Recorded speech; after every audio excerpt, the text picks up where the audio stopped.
Someone wrote in asking, how does self-inquiry relate to mindfulness practice? It's a really interesting question. In a sense, it would seem like they're very, very different. If you're not familiar with what's meant by self-inquiry, actually there's a range of traditions that teach it, including Zen, some Zen teachers, but also many people working within the Hindu tradition, the non-dual tradition, and so forth. Basic idea is you're constantly asking a question like, who am I, or what am I? Whatever comes up, you're saying, well, who's experiencing this? What's experiencing this? You're having a thought, well, where did the thought come from? Who's thinking this thought? It's an approach that's been discovered independently in a number of cultures, used all around the world, actually. As I mentioned, there's some Zen teachers that teach it. There's also within the Hindu fold, and then people not affiliated with either Hinduism or Buddhism would give you a similar kind of model. As I say, they all have the same basic idea. It's like turn consciousness back on itself, turn the awareness back on itself.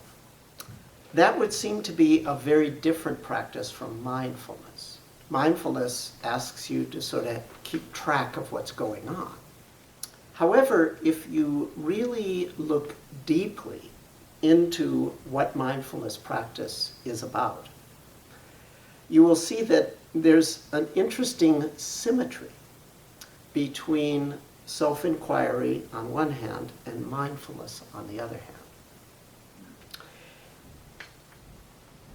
It is true that the initial experiences that a person has when they do mindfulness can be described as, I'm a meditator over here observing stuff over there. However, with time, two very significant things take place. One is that the habit of meditating begins to meditate. In other words, there's not so much that sense of there has to be an I here doing the meditation. There's a momentum of concentration, sensory clarity, and equanimity, those three things. A momentum of that builds up, and it just carries itself. So one important change that takes place with time, with mindfulness practice, is that sense of efforting and thinking that you initially needed in order to observe things. That goes away, and there is just the observing, just the clarity, well, if you want to call it observing, there's just the concentration, clarity, and equanimity. So that's one change. A second change is that you develop a sensitivity to what's called impermanence. Now, sometimes impermanence can be sort of continuous or vibratory or wavy, but another aspect of impermanence is noting the moment when things vanish.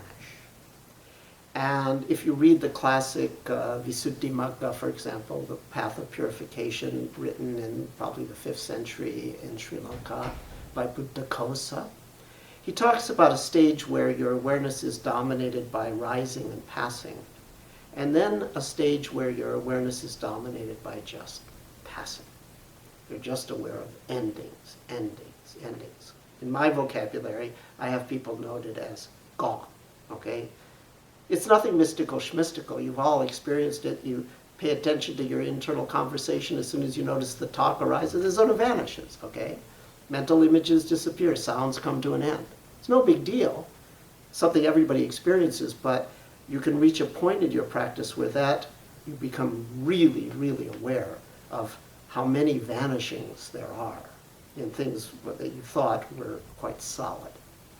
So at some point, you're just noting gone, gone, gone, gone. Well, the place, each time you're noting a vanishing, for just a moment, your attention is adverted, that is to say, turned towards the source of consciousness.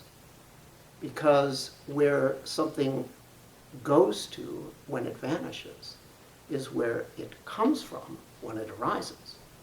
So if you want to turn the attention towards the source, you can take one of two strategies. You can say, A has arisen. Now let's look back and see where A came from. That's one way to go about it. That would be the self-inquiry way. And it's very powerful. It works very well for some people, but it doesn't necessarily work well for everyone. Another way to go about it is, well, instead of say A is arising, where did A come from, constantly asking that, another way to go about it is A has arisen, now A disappears, watch A disappear, and that spot is going to be where B arises from. So you watch the vanishing piece. And if you want to be present at the very instant of the arising of B, you can do that by noticing the vanishing of A, the thing that preceded it. That's the gone of A is the origin of B. A and B meaning any two successive sensory experiences, big or small. That's what I meant when I said that there's a kind of symmetry between the two ways of working.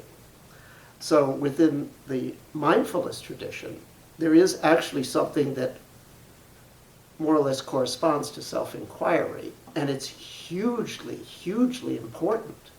But it's not done with the model of keep looking back at where things are coming from. It's done with the model of keep watching where they go to when they pass away. It's the same place, though.